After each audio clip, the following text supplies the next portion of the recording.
بسم اللہ الرحمن الرحیم۔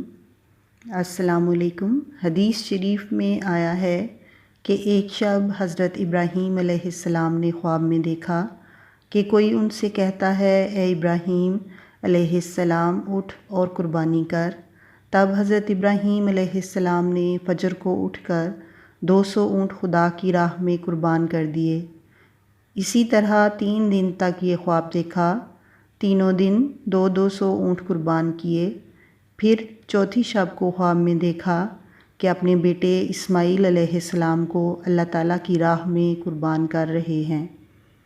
پیغمبروں کے خواب وحی کا درجہ رکھتے ہیں، اسی لیے ایک روز فجر کو نیند سے بیدار ہو کر حضرت سائرہ خاتون سے کہا کہ آج مجھے خواب میں حکم ہوا ہے کہ اپنے بیٹے کو خدا کی راہ میں قربان کر دوں، لہٰذا میں اس حکم خداوندی کو بجا لانے کو تیار ہوں۔ حضرت سائرہ خاتون نے کہا، بہت اچھا، آپ اپنے خدا کے حکم کی تعمیل کریں۔ آپ اپنے اونٹ پر سوار ہو کر حضرت ہاجرہ کے پاس جا پہنچے، اور اس وقت حضرت اسماعیل علیہ السلام کی عمر 9 برس تھی۔ حضرت ابراہیم علیہ السلام نے حضرت ہاجرہ سے فرمایا کہ اسماعیل علیہ السلام کے سر میں کنگھی کر کے اور اس کے بال مشک و عنبر سے خوشبودار کر کے اور آنکھوں میں سرما لگا کر اور پاکیزہ کپڑے پہنا کر میرے ساتھ دعوت میں بھیج دو، میں اسے اپنے ساتھ دعوت اللہ میں لے جاؤں گا۔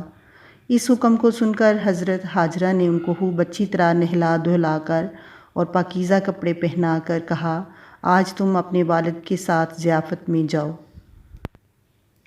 حضرت ابراہیم علیہ السلام نے ایک تیز دھار چھری اپنی آستین میں چھپائی اور حضرت ہاجرہ کے سامنے سے نکل آئے۔ حضرت اسماعیل علیہ السلام اپنے والد کے پیچھے چلنے لگے۔ یہ کیفیت دیکھ کر شیطان لعین حضرت ہاجرہ کے پاس پہنچا اور کہنے لگا کہ آج تمہارا بیٹا کہاں ہے؟ حضرت ہاجرہ نے کہا کہ وہ آج اپنے والد کے ساتھ ایک ضیافت پر گیا ہے۔ شیطان نے کہا، افسوس، اس بیچارے کو تو اس کا باپ ذبح کرنے کے لیے لے گیا ہے۔ حضرت ہاجرہ نے کہا، معاذ اللہ، تم نے سنا ہے کہ باپ نے اپنے بیٹے کو بے گناہ مارا ہو؟ ابلیس نے ان سے کہا، خدا نے انہیں ایسا ہی حکم دیا ہے۔ حضرت ہاجرہ نے کہا کہ اگر یہ خدا کا فرمان ہے تو میں بھی اس کی رضا پر راضی ہوں۔ بس ابلیس حضرت اسماعیل علیہ السلام کے پاس آیا اور اس لعین نے یہ گمان کیا کہ ابھی تو یہ نوعمر ہیں، ان کو نہایت آسانی سے بہکایا جا سکتا ہے۔ ابلیس نے حضرت اسماعیل علیہ السلام سے کہا کہ آپ کہاں جاتے ہو؟ حضرت اسماعیل علیہ السلام نے کہا، میں آج اپنے والد کے ساتھ ضیافت پر جا رہا ہوں۔ شیطان بولا، نہیں، یہ آج تمہیں ذبح کرنے کو لے جا رہے ہیں۔ حضرت اسماعیل علیہ السلام ذبیح اللہ نے اس شیطان لعین سے کہا کہ کبھی والد بھی اپنے بیٹے کو بے گناہ مارتا ہے؟ کیا کبھی تم نے ایسا سنا ہے؟ ابلیس نے ان سے کہا، ایسا کرنے کا حکم انہیں اللہ کی طرف سے ہے۔ یہ سن کر حضرت اسماعیل علیہ السلام نے کہا، اگر یہ حکم اللہ تعالیٰ کا ہے تو پھر تو میری 1000 جانیں بھی اللہ کی راہ میں قربان ہوں، میں بخوشی اس کی راہ میں قربان ہونے کو تیار ہوں۔ جب حضرت ابراہیم علیہ السلام اور حضرت اسماعیل علیہ السلام کافی دور نکل گئے تو تب حضرت اسماعیل علیہ السلام نے اپنے والد سے عرض کی، اے میرے ابا جان، مجھے کہاں لے جا رہے ہیں؟ تب حضرت ابراہیم علیہ السلام نے اس وحی کا ذکر کیا جو اللہ تعالیٰ کی طرف سے انہیں کی گئی تھی۔ جب آپ علیہ السلام نے اپنا سارا خواب بیٹے کو سنا دیا تو پوچھا، اے میرے بیٹے، مجھے بتا، اس سلسلے میں تیری کیا رائے ہے؟ یہ سن کر حضرت اسماعیل علیہ السلام نے کہا، اے میرے ابا جان، یہ تو میرے لیے بہت بڑی سعادت ہے۔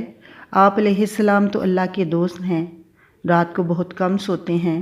جب آپ علیہ السلام بحکم خدا سوئے تو آپ علیہ السلام کو یہ خواب آیا، میں بخوشی راضی ہوں جس میں میرا خدا راضی ہے۔ آپ علیہ السلام وہ کر ڈالیں جو کچھ آپ علیہ السلام کو خدا کی طرف سے حکم ہوا ہے، مجھے آپ انشاءاللہ صابرین میں پائیں گے۔ تب حضرت ابراہیم علیہ السلام نے اپنے بیٹے کو منہ کے بل زمین پر لٹا دیا، ہاتھ پاؤں ان کے باندھ دیے۔ حضرت اسماعیل علیہ السلام نے کہا، ابا جان میرے ہاتھ پاؤں کھول دیجئے، کیونکہ جو بندہ بھاگنے والا ہوتا ہے اس کے ہاتھ پاؤں باندھ کر اسے خدا کے حضور لایا جاتا ہے۔ لیکن یہ بات حضرت ابراہیم نے نہ مانی اور ان کے گلے پر چھری چلا دی، مگر بحکم خدا کچھ بھی نہ کٹا۔ حضرت اسماعیل علیہ السلام نے دریافت کیا، کیا آپ چھری کی پشت سے ذبح کرتے ہو جو کاٹتی نہیں ہے؟ تب حضرت ابراہیم نے پھر چھری پر زور لگایا، لیکن تب بھی ذبح نہ ہوا۔ حضرت ابراہیم علیہ السلام نے غصے سے چھری کو زمین پر ڈال دیا۔ اس وقت چھری نے حضرت ابراہیم علیہ السلام سے کہا، اے ابراہیم علیہ السلام، خدا آپ کو حکم دیتا ہے کہ کاٹو اور مجھے حکم دیتا ہے کہ مت کاٹو۔ آپ علیہ السلام کو ایک دفعہ فرماتا ہے اور مجھے 10 مرتبہ فرماتا ہے کہ مت کاٹو، اور یہ جان لو کہ حکم خدا سب سے بہتر اور اس کے آگے کسی کا بس نہیں چلتا۔ پھر حضرت ابراہیم علیہ السلام نے اپنی آنکھوں پر پٹی باندھ کر زور سے چھری چلائی۔ تب حضرت جبرائیل علیہ السلام نے جنت سے ایک اعلیٰ پائے کا دمبا لا کر حضرت اسماعیل علیہ السلام کی جگہ رکھ دیا۔